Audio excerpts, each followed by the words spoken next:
Hello नमस्कार दोस्तों। कल हमने एक 7th क्लास के बच्चे का होमवर्क कंप्लीट करना था, तो उसकी मैं सेकंड वर्कशीट आपको बताने जा रहा हूँ। जितने भी स्टूडेंट 7th क्लास में हो तो उनको अगर होमवर्क ये वाला मिला हो तो प्लीज़ इसको देख लें कैसे करना है। तो मैं फ्रैक्शन चैप्टर है आपकी बुक में बच्चों, तो फ्रैक्शन पढ़ाने जा रहा हूँ। तो फ्रैक्शन तो पढ़ तो रखा ही होगा आपने, बस मुझे तो ये होमवर्क कंप्लीट कराना है।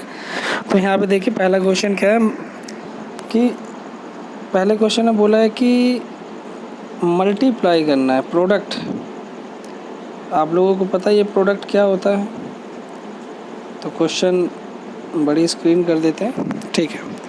तो इसमें अब हमें क्या करना है, प्रोडक्ट फाइंड करना है। तो प्रोडक्ट फाइंड करने के लिए हमें क्या करना पड़ेगा, मल्टीप्लाई। प्रोडक्ट का मतलब होता है मल्टीप्लाई। तो देखो इसे मल्टीप्लाई कैसे कहते हैं, कैसे करते हैं। इसे मल्टीप्लाई करते हैं 4 3 जा 12 और 3 4 जा 12। तो इसमें 3/4 इंटू 4 एक मिनट मैं थोड़ा नीचे कर दूँ इस क्वेश्चन को क्योंकि ऊपर। अच्छा, इसमें कैसे करेंगे मैं बता देता हूँ। 3/4 और 4/3। तो यहाँ पे जब मल्टीप्लाई करेंगे 3/4 और 4/3, तो ये देखो ये मल्टीप्लाई करते हैं। ये ऊपर ऊपर मल्टीप्लाई होता है और नीचे नीचे मल्टीप्लाई होता है। मतलब 3 4 जा 12 और अपॉन में 3 4 जा 12। ये दोनों एक ही जैसे टेबल आ गए तो दोनों कैंसिल आउट हो जाएंगे, तो मेरा आंसर आ जाएगा 1। तो इसमें कोई ऑप्शन है आपका सी? यस, सी ऑप्शन है इसमें। तो आपका आंसर क्या हो जाएगा बच्चों? सी हो जाएगा, ठीक है। सेकंड क्वेश्चन में भी यही करना है, मल्टीप्लाई करना है और मल्टीप्लाई करके आपको बताना है कि इनमें से ऑप्शन कौन सा होगा। तो देखिए कैसे मल्टीप्लाई करेंगे। देखो मैं अगर मेरे पास ऑप्शन होता है तो मैं ज़्यादा टाइम वेस्ट करता नहीं क्वेश्चनों में, या फिर मैं बच्चों को यही सलाह देता हूँ कि ज़्यादा टाइम वेस्ट ना करें। उनको कैसे करना है, देखो 7 ये पहले देख लो, ये क्या ऐसे कैंसिल हो रहे नहीं हो रहे, तो बस आप मल्टीप्लाई करो। मल्टीप्लाई करोगे तो कितना मल्टीप्लाई करोगे भाई? तो 7, अब देखो 7 इसको जब 17 को 37 में मल्टीप्लाई करोगे वो भी बहुत टफ है ना। कुछ 7वीं क्लास के बच्चे हो, आपको नहीं आता होगा अभी पूरे 20 तक टेबल। मोस्टली बच्चे ऐसे होते हैं जिनको नहीं आता टेबल 20 तक। तो देखो कैसे करोगे। इस अगर ऑप्शन दे रखा तो बहुत ईजी हो गया क्वेश्चन आपका। अब देखो मैं नीचे जो यहाँ पे दो ऑप्शन है कि दोनों में देखो यहाँ पे नीचे क्या ऑप्शन है, यहाँ पे ये दोनों मैच हो रहे हैं, एक जैसे हैं, है ना। ये दोनों अलग अलग हैं। तो मैं पहले ऊपर का मल्टीप्लाई करूँगा। तो 7 7 जा कितना होता है? 49 होता है ना बच्चों। तो इसका मतलब यूनिट प्लेस में क्या आएगा? 9 ज़रूर आएगा। यूनिट प्लेस में 7 7 जा 49 होता है। तो इसका मतलब जब आप मल्टीप्लाई करोगे तो 9 आएगा। तो देखो यहाँ पे इसके न्यूमरेटर में, डिनोमिनेटर और न्यूमरेटर दो होते हैं ना। डिनोमिनेटर में 9 किस में? तो ये सी ऑप्शन आपका आंसर हो जाएगा क्योंकि इसके लास्ट में 9 है। यूनिट प्लेस से मैंने करके बताया आपको। अब यहाँ पे देखें क्वेश्चन नंबर 3। क्वेश्चन नंबर 3 में बोला है which of the following expression correctly represent the given relation. अच्छा, तो देखो यहाँ पे सबसे पहले कैसे करना है, गिवन रिलेशन को कौन सा रिप्रेजेंट करता है आपको ये बताना है। तो यहाँ पे देखो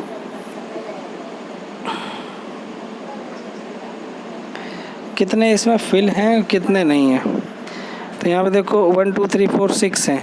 तो इसका मतलब 1/6, ये भी 1/6, ये भी 1/6। जितने फिल होते हैं ना बच्चों उसको ऊपर लिख दिया जाता है, और जितने टोटल यहाँ पे ट्राइंगल हैं, ये जो पार्ट हैं वो लिख दिए जाते हैं। तो 1/6।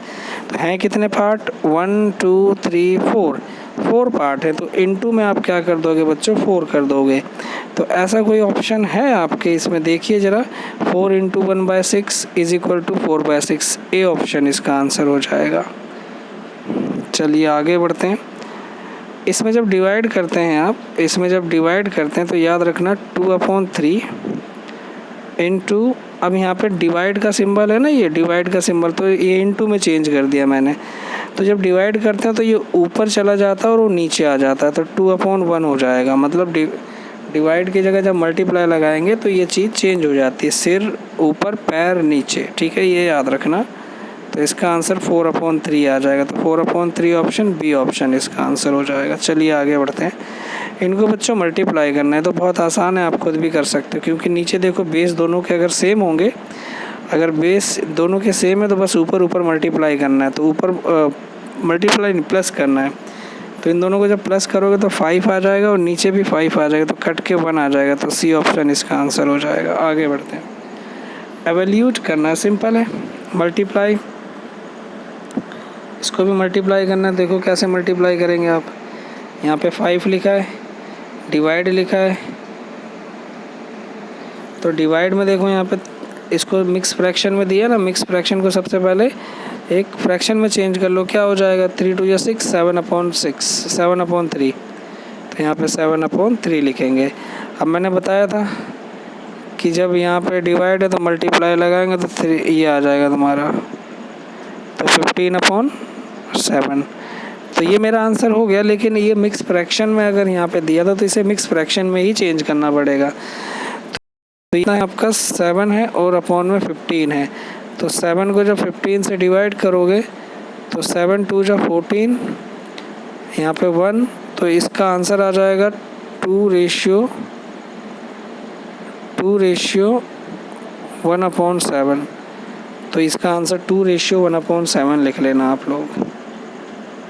ठीक, आगे बढ़ते हैं। इसमें बोला है how many years are there in 3/4 centuries. तो सबसे पहले मेरे बच्चों आपको पता होना चाहिए सेंचुरी क्या होती है। सेंचुरी का मतलब होता है 100 सालों का जब कोई ईयर होता है तो उसे सेंचुरी कहते हैं। डिकेड होता है 10 साल का, 10 ईयर्स का। तो यहाँ पे कितने ईयर होंगे, 3/4 ऑफ अ सेंचुरी, तो सेंचुरी की जगह 100 लिख लेना और ऑफ की जगह मल्टीप्लाई, तो ये हो जाएगा 300/4, क्योंकि देखो 300 इससे मल्टीप्लाई करोगे ना तो 300/4। जब इसको आप डिवाइड कर दोगे तो आपका आंसर आ जाएगा, इसको डिवाइड कर लेना, इसको डिवाइड करते ही आपका आंसर आ जाएगा 75। तो 75 ईयर्स होंगे इसमें 7th का। आगे बढ़ते हैं। यहाँ पे बोला how many minutes are there in a 2/5 of an hour. Simple है, वही करना, 2/5 एन आवर। एन आवर का मतलब 1 घंटे में 2/5 लिखना। एन आवर की जगह कितना 60, क्योंकि भाई मिनट 1 आवर में 60 मिनट होते हैं, तो इसको इससे डिवाइड कर दोगे तो 12 दूनी 24 मिनट आंसर आ जाएगा बच्चों इसका। ठीक है, 24 मिनट। ओके, अगला देखेंगे द रेसिप्रोकल का मतलब होता है बच्चों उसको उल्टा कर देना, मतलब न्यूमरेटर को डिनोमिनेटर, डिनोमिनेटर को न्यूमरेटर में बदल देना। तो आप समझ गए होंगे इसका रेसिप्रोकल क्या होगा। यस, इसका रेसिप्रोकल क्या होगा 7/3। तो इसका रेसिप्रोकल आप 7/3 लिखेंगे। चलिए इसको आगे बढ़ते हैं। तो अब इसमें देखो माइनस करना है। माइनस करने के लिए देखो आपको एलसीएम लेना पड़ेगा इसका जब एलसीएम लोगे तो इसका एलसीएम 25 ही आ जाएगा। इसका एलसीएम 25 आ जाएगा, क्योंकि दोनों 25 के टेबल में। 5 से जब इसको डिवाइड करोगे तो 5 आएगा, और फिर 5 से जब डिवाइड करोगे तो 5 आएगा, और जो भी आता है वो ऊपर वाले नंबर में मल्टीप्लाई करते हैं, मतलब 15 आ गया -2, तो ये आ जाएगा 13/25 मेरा आंसर आ जाएगा। ठीक है, 10th का आंसर भी बता दिया मैंने आपको। चलिए आगे बढ़ते हैं। क्वेश्चन नंबर 10, क्वेश्चन नंबर जो आपका यहाँ पे गिवन है 11, the area of square field whose each side is इतना। तो ईच साइड का मतलब होता है हर एक साइड, और हर एक साइड मतलब एरिया ऑफ स्क्वायर। आप लोगों को फॉर्मूला याद होना चाहिए। एरिया ऑफ स्क्वायर का फॉर्मूला क्या होता है, एरिया ऑफ स्क्वायर का फॉर्मूला होता है साइड इंटू साइड। तो आप लिखेंगे एरिया ऑफ स्क्वायर फील्ड, इतना तो ऐसे क्वेश्चन से लिख दिया, is equal to side into side, या आप लिख सकते हैं साइड स्क्वायर भी लिख सकते हैं। 1 मिनट रुको ज़रा, मैं दोबारा से बताता हूँ। हाँ, तो ये लिखेंगे इतना, यहाँ पे लिखना area of square field is equal to में side into side, side into side. ठीक है, ये तो फॉर्मूला हो गया, area of square field is equal to side into side. Side कितनी दी है आपको, साइड देखो यहाँ पे कितनी दी है, 3:1/2। तो ये 3:1/2 को 2 बार मल्टीप्लाई करना पड़ेगा, मतलब साइड तो यही है। तो यहाँ पे क्या लिखेंगे, 3/1/2 इंटू 3:1/2 ऐसे करना पड़ेगा मुझे। इज इक्वल टू क्या करोगे, 3×2=6, 7/2, 3×2=6, 7/2, दोनों को मल्टीप्लाई करोगे तो 49/2 आ जाएगा। याद रखना, इसे भी मिक्स फ्रैक्शन में चेंज करना पड़ेगा, क्योंकि जब अपॉन में कोई वैल्यू छोटी होती है ऊपर वाली वैल्यू से, तो उसे मिक्स फ्रैक्शन में चेंज करना पड़ता है। याद रखना आप लोग। तो 2 से जब इसको आप डिवाइड करोगे 49 को, तो बच्चों आंसर आ जाएगा 2×2 आ गया, 4, 9, यहाँ पे 4 आ जाएगा, 8 आ जाएगा, 1 बचेगा। तो इसका मतलब 24:1/3। तो इसका जो आंसर होगा आपका वो क्या होगा, 24:1/2।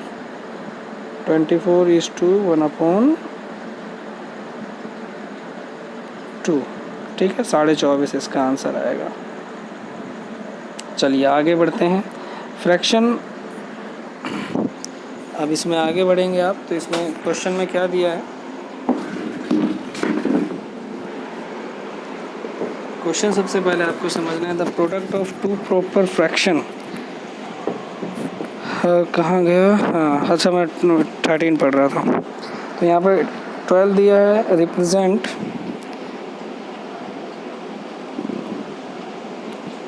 The fraction representing shaded part of the given circle. अच्छा कहीं सर्कल भी दे रखा होगा, एक मिनट रुको भाई, ये रहा गिवन सर्कल।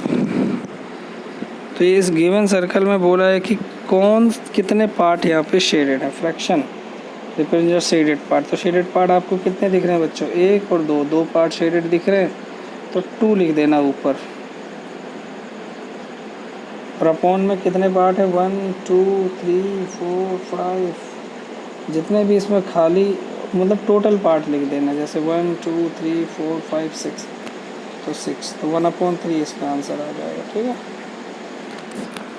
चलिए आगे देखते हैं जल्दी से। द फ्रैक्शन ऑफ हो गया, the product of two proper fraction is always proper. अच्छा पहले तुम्हें पता होना चाहिए प्रॉपर फ्रैक्शन क्या होता है, इम्प्रॉपर क्या होता है। प्रॉपर फ्रैक्शन होता है जिसमें ऊपर वाला नंबर का मतलब न्यूमरेटर है ना, न्यूमरेटर डिनोमिनेटर, जिसमें न्यूमरेटर क्या होगा, हमेशा छोटा होगा डिनोमिनेटर से। तो ये इसका जो आंसर आएगा, उन्होंने बोला है कि हमेशा क्या होगा, कि उससे छोटा ही होगा। तो हाँ बिल्कुल, प्रोडक्ट हमेशा, ये बिल्कुल ठीक लिखा है यहाँ पर, ट्रू है, ये ट्रू है, मतलब फॉल्स काट दिया मैंने। The multiplicative inverse 1 does not exist, नहीं गलत है ये, false. Find the fraction equivalent to 3/5 having numerator. तो सिंपल सी बात है, ये क्वेश्चन बहुत बढ़िया है और इजी क्वेश्चन होते हैं। इन क्वेश्चंस में क्या करना है, फ्रैक्शन है, फ्रैक्शन में न्यूमरेटर कितना, 21 है।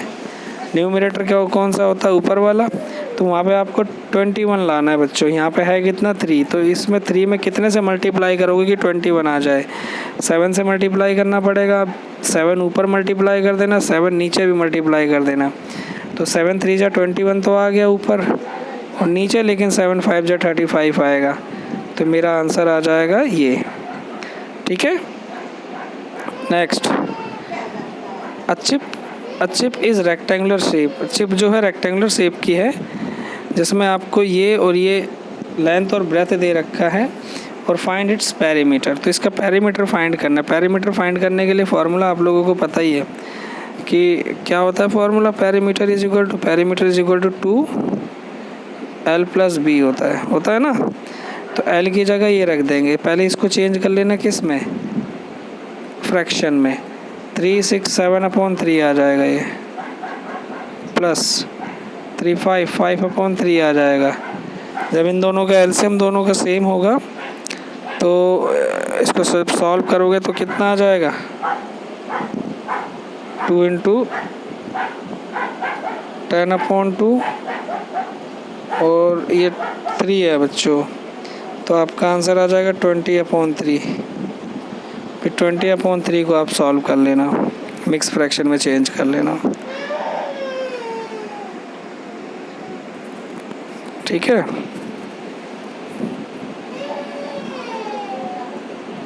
यहाँ पे बोला find the area of the rectangle whose sides are इतना। एरिया ऑफ साइड का फॉर्मूला, एरिया ऑफ रेक्टेंगल का फॉर्मूला क्या होता है? Length into breadth. तो ये लेंथ दे रखी है, ब्रेथ दे रखी है, दोनों को सॉल्व कर लेंगे। इसको लेंथ दे रखी है और ये ब्रेथ दे रखी है, तो लिखेंगे आप area of rectangle is equal to length into breadth, मतलब इन दोनों को मल्टीप्लाई, इन दोनों को मल्टीप्लाई। तो सबसे पहले मिक्स फ्रैक्शन को चेंज कर लेना, 15 और 2, 17/3